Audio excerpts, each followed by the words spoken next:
Punjab assembly में budget पेश न किया जा सका। इजलास आज दोपहर 1 बजे तक मुलतवी। स्पीकर परवेज इलाही ने कहा है कि IG और चीफ सेक्रेटरी पंजाब को असेंबली में बुलाया जाए। इजलास गवर्नर ने तलब किया था। अपोजिशन ने स्पीकर की सरबराही में पहले PTI और काफली के अरकान पर मुकदमात खत्म करने का मुतालबा किया। फिर स्पीकर ने अता तारड़ को असेंबली से बाहर जाने का हुक्म सुनाया। अता तारड़ बाहर चले गए तो अपोजिशन ने IG और चीफ सेक्रेटरी पंजाब को असेंबली गैलरी में बुलाने की फरमाइश कर दी। अपोजिशन मुतालबा कर चुकी है कि दोनों सरकारी अहदेदार ऐवान में आकर माफ़ी मांगें। सूबाई वज़ीर ख्वाजा सलमान रफ़ीक ने अपोजिशन के मुतालबात पर कहा था कि कमेटी बनाकर जायज़ा लेंगे कि मुकदमात कैसे ख़त्म करने हैं। स्पीकर परवेज़ इलाही ने IG और चीफ सेक्रेटरी को असेंबली में बुलाने की रूलिंग दे दी और कहा कि दोनों नहीं आएंगे तो बजट पेश नहीं होगा। स्पीकर ने कार्रवाई के दौरान ये भी कहा कि सबसे बड़े ठग चीफ सेक्रेटरी को गैलरी में लाएं।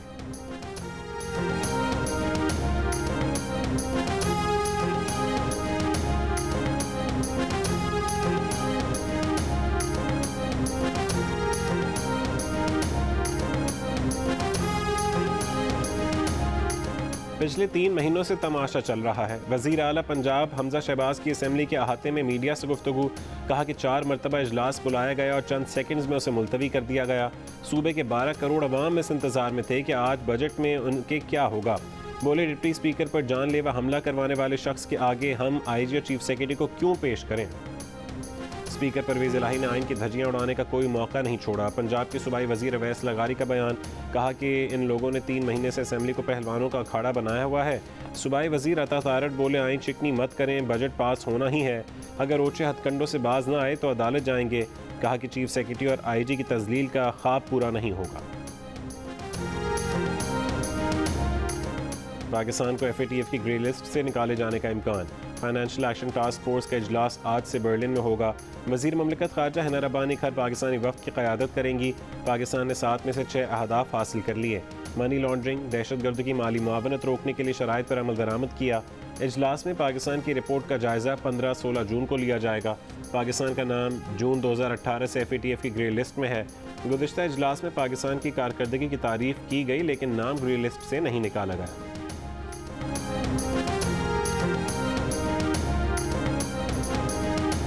शहबाज शरीफ और हमजा शहबाज के खिलाफ कोई शहादत नहीं, मुल्ज़मान की हिरासत भी दरकार नहीं। मनी लॉन्ड्रिंग केस में स्पेशल कोर्ट सेंट्रल ने शहबाज शरीफ और हमजा शहबाज की ज़मानत कन्फर्म करने का तहरीरी फैसला जारी कर दिया। फैसले के मुताबिक शहबाज शरीफ और हमजा शहबाज के खिलाफ करप्शन, इख्तियारात का नाजायज़ इस्तेमाल और रिश्वत के इल्ज़ामात पर अभी कोई शहादत मुयस्सर नहीं है।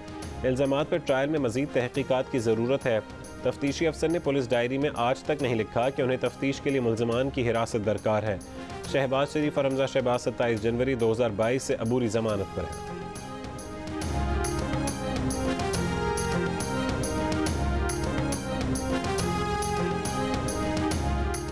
इलेक्शन कमिश्नर हमजा और मरियम से अहकामात लेते हैं। हर हफ्ते हल्का बंदी पर बात होती है।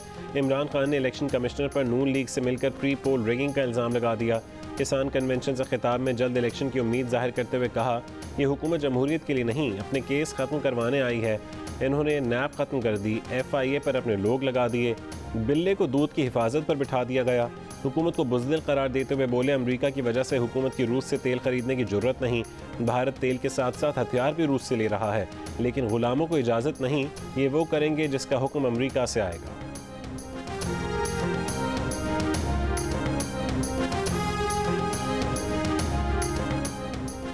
इमरान खान ने हुकूमत से बाहर आकर पुराने साथियों को पुकारना शुरू कर दिया। नाराज़ PTI रहनुमा हामिद खान से मुलाकात। हामिद खान ने कहा है कि उन्हें मुलाकात का पैगाम शाह महमूद कुरैशी ने दिया था। इमरान खान ने मुलाकात में कहा कि जहांगीर तरीन और अलीम खान के बारे में आप जो कहते थे ठीक कहते थे। काजी फाजीसा केस के खिलाफ मुकदमे पर भी आपकी राय दुरुस्त थी। हामिद खान ने बताया कि इमरान खान जब हुकूमत में थे तो काजी फाजीसा केस में उनकी बात सुनकर नाराज़ हो गए थे। उनका रवैया हमेशा से एंटी इस्टेब्लिशमेंट रहा है। इस्टेब्लिशमेंट का सियासी किरदार होना ही नहीं चाहिए। इमरान खान ने उनकी इस बात से भी इत्तफाक किया। उन्होंने इमरान खान को बताया कि जहांगीर तरीन और अलीम खान तो चले गए, मगर अब भी कुछ लोग आपको मिसलीड करेंगे जिनका इस्टेब्लिशमेंट से ताल्लुक़ रहा और जो मौका परस्त हैं।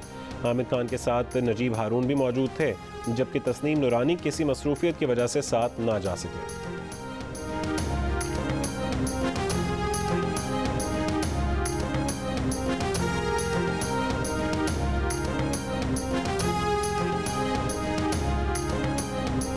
ये जो अभी चाइना ने 2 अरब 40 करोड़ डॉलर देने हैं आपको, जो उन्होंने आमादगी जाहिर किया है, इससे कोई फ़ायदा होगा हमें? बिल्कुल फ़ायदा होगा। 2 फ़ायदे होते हैं इससे। एक तो ये कि पैसे आ जाते हैं तो लोगों को लगता है कि यार ये, दूसरा ये कि चाइना के पैसे आए हैं, तो वो चाइना अगर आपके साथ खड़ा है, जो दुनिया का अमीर तरीन, सेकेंड अमीर तरीन मुल्क है। चीन से 2 अरब 40 करोड़ डॉलर मिलेंगे, जिससे ये पैगाम जाएगा कि दुनिया की दूसरी बड़ी मईशत पाकिस्तान के साथ खड़ी है।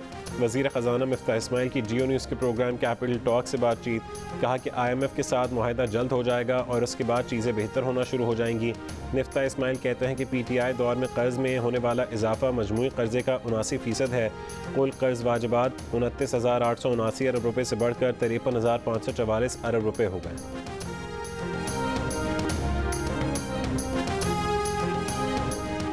सिंध का माली साल 2022-23 का बजट आज पेश किया जाएगा। नए माली साल के बजट का कुल हुजूम 1600 अरब रुपये से ज़ायद होने का इम्कान। सालाना तरक्याती स्कीमों के लिए 320 अरब रुपये से ज़ायद मुख्तस करने की तजवीज़। कराची के लिए 250 मज़ीद बसों की खरीदारी के लिए रकम मुख्तस की जाएगी। बजट में कोई इजाफी टैक्स नहीं लगाया जाएगा। बजट वज़ीर आला मुराद अली शाह पेश करेंगे। पंजाब के बजट में ग्रेड 1 से 19 तक के सरकारी मुलाजमीन की तनख्वाह में 15% इजाफे की मंजूरी। 15% डिस्पैरिटी अलाउंस भी मिलेगा। टोटल इजाफा 30% होगा। पेंशन में 5% इजाफा होगा। 3,226 अरब रुपये मालियत के बजट को रोशन राह नया सवेरा का नाम दिया गया। बजट में तरक्याती प्रोग्राम की 4,991 स्कीमों के लिए 685 अरब रुपये, सेहत कार्ड के लिए 125 अरब रुपये, जनूबी पंजाब के लिए 31.5 अरब रुपये और लैपटॉप स्कीम के लिए 1.5 अरब रुपये रखने की तजवीज़ है।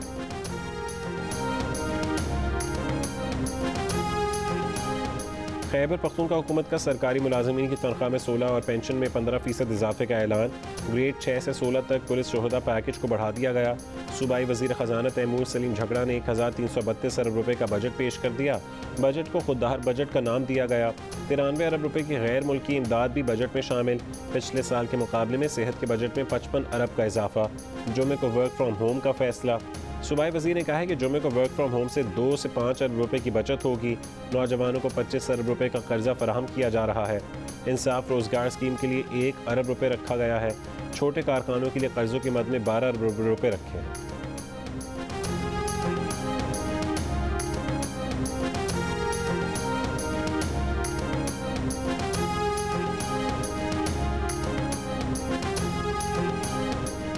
साबिक सदर आसिफ अली जरदारी ने कहा है कि कौमी हुकूमत काफ लीग के साथ और काफ लीग कौमी हुकूमत के साथ खड़ी है। काफ लीग के दोनों वफाकी वज़रा हमारी हुकूमत का अहम हिस्सा हैं। काफ लीग के सदर चौधरी शुजात हुसैन सियासत का असासा हैं। आसिफ अली जरदारी के वफाकी वज़ीर चौधरी सालिक हुसैन की क़यामगाह पर चौधरी शुजात से मुलाकात में गुफ्तगू। चौधरी शुजात हुसैन ने कहा है कि काफ लीग कौमी हुकूमत के साथ हाथ में हाथ डालकर खड़ी है।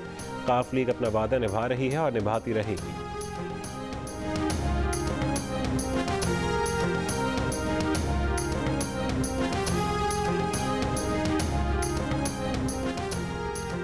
मुस्लिम लीग नून के सीनियर रहनुमा शाहिद खाकान अब्बासी ने कहा है कि अगर इमरान खान मुल्क चला रहे होते तो मुल्क अब तक दिवालिया हो चुका होता।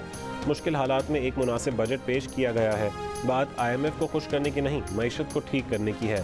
जियो न्यूज़ के प्रोग्राम आज शाहजेब खानजादे के साथ में बात करते हुए कहा कि नवंबर की अफवाहें उड़ती रहती हैं। नवंबर से हमारा कोई ताल्लुक नहीं है। आज इदारे मुल्क के लिए जो भी कर सकते हैं वो कर रहे हैं।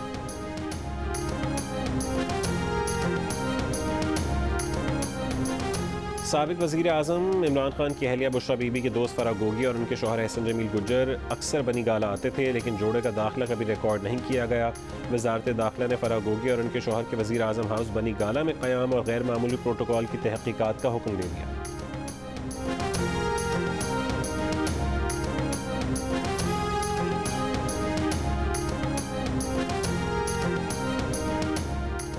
मुनर्रिफ अरकान के खिलाफ रेफरेंसेस खारिज करने का फैसला सुप्रीम कोर्ट में challenge. Chairman PTI Imran Khan की इलेक्शन कमीशन का फैसला फौरी कलअदम करार देने की दरख्वास्त। PTI का मौक़िफ़ है कि इलेक्शन कमीशन के सामने तमाम सबूत थे, फिर भी अदम शवाहिद पर रेफरेंसेस खारिज किए गए। इलेक्शन कमीशन का 11 मई का फैसला गैर आइनी करार दिया जाए। इलेक्शन कमीशन को जमहूरियत की बका के लिए हॉर्स ट्रेडिंग, फ्लोर क्रॉसिंग के खिलाफ फैसला देना चाहिए था।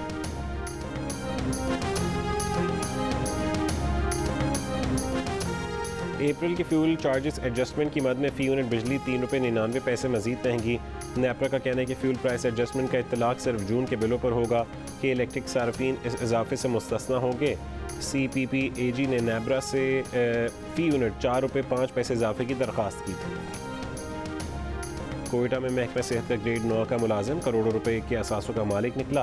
नैब के मुताबिक मेडिकल टेक्नीशियन खालिद भट्टी की बीवी और बिजनेस पार्टनर के नाम पर कोयटा, लाहौर और साहिवाल में जायदादें हैं, जिनमें कमर्शियल प्लाजे, घर और ज़रई अराजी शामिल। कीमती गाड़ियाँ रखने का भी इंकशाफ। मुलजिम के खिलाफ रेफरेंस एहतसाब अदालत में दायर।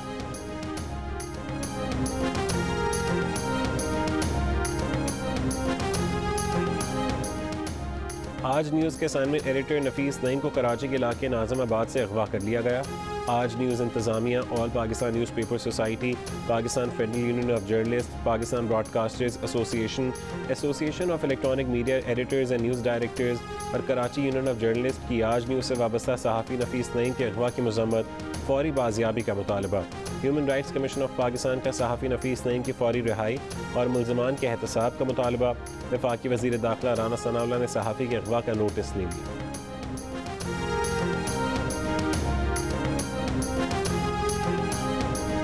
रियासती जबर, अदालतें खामोश, भारतीय मुसलमान किससे इंसाफ मांगे। मुसलमानों के घर गिराने पर योगी हुकूमत के खिलाफ एहतजाज। केरला में पुलिस का मुजाहिरीन पर लाठी चार्ज। तलबा रहनुमा आयशा रीना को पुलिस सड़क पर घसीटती हुई ले गई। थाने में भी नाजेबा सलूक किया गया। घर गिराए जाने के बावजूद तालिब इल्म रहनुमा आफरीन फातिमा का जद्दोजहद जारी रखने का आज़म। आफरीन की हिमायत में सोशल मीडिया ट्रेंड जारी। दिल्ली की जवाहरलाल नेहरू यूनिवर्सिटी में यकजहती मार्च। आफरीन के वालिद जावेद अहमद को जाली मुकदमात में फंसाने के लिए घर से हथियार और मुतनाज़ पोस्टर्स बरामद करने का इल्ज़ाम। गुस्साखाना बयान से मुसलमानों के जज्बात को ठेस पहुँचाने वाली BJP तर्जुमान के खिलाफ अब तक कोई एक्शन नहीं लिया गया।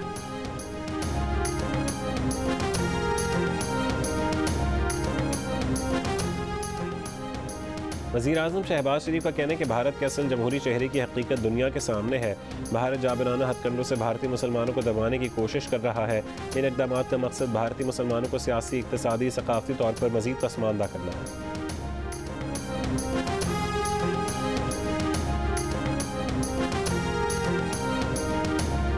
वज़ीर ख़ारजा बिलावल भुट्टो ज़रदारी आज ईरानी वज़ीर ख़ारजा की दावत पर तेहरान जाएंगे। ईरानी सदर और दीगर अहम हुकूमती शख्सियात से मिलेंगे।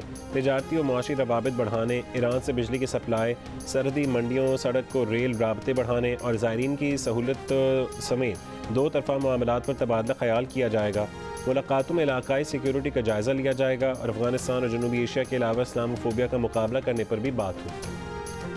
शाम में फंसे 165 पाकिस्तानियों को लेकर कौमी एयरलाइन का खुसूसी तैयारा कराची एयरपोर्ट पहुंच गया। दमिश्क एयरपोर्ट को इसराइली हमले से नुकसान के सबब ज़ायरीन हलब के रास्ते लाए गए।